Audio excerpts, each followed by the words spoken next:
പ്രണയത്തിന് ഒരു വില ഉണ്ടോ? 1993 പുറത്തിറങ്ങിയ Indecent Proposal ഇന്നും ആളുകളെ ചിന്തിപ്പിക്കുന്ന ഒരു ചോദ്യമാണ് ചോദിക്കുന്നത്.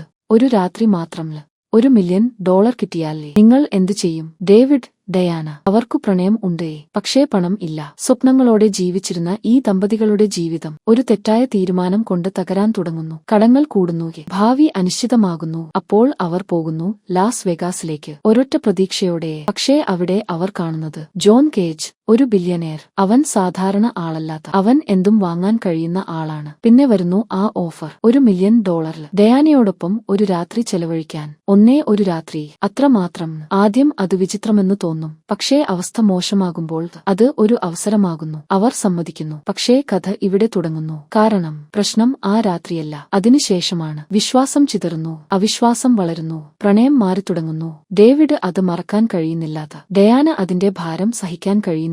ജോൺ കേജ്, അവൻ പിന്നെയും അവരുടെ ജീവിതത്തിൽ തുടരുന്നു. ഇത് ഒരു ലവ് സ്റ്റോറി അല്ലാല, ഇത് ഒരു പരീക്ഷണമാണ്. ഒരു തീരുമാനം, ജീവിതം മുഴുവൻ മാറ്റാൻ കഴിയുന്നൊരു തീരുമാനം. അവസാനത്തിൽ സിനിമ നിങ്ങളോട് ചോദിക്കുന്നത് ഒരേയൊരു ചോദ്യമാണ്: നിങ്ങൾ ആയിരുന്നെങ്കിൽ എന്ത് ചെയ്യും?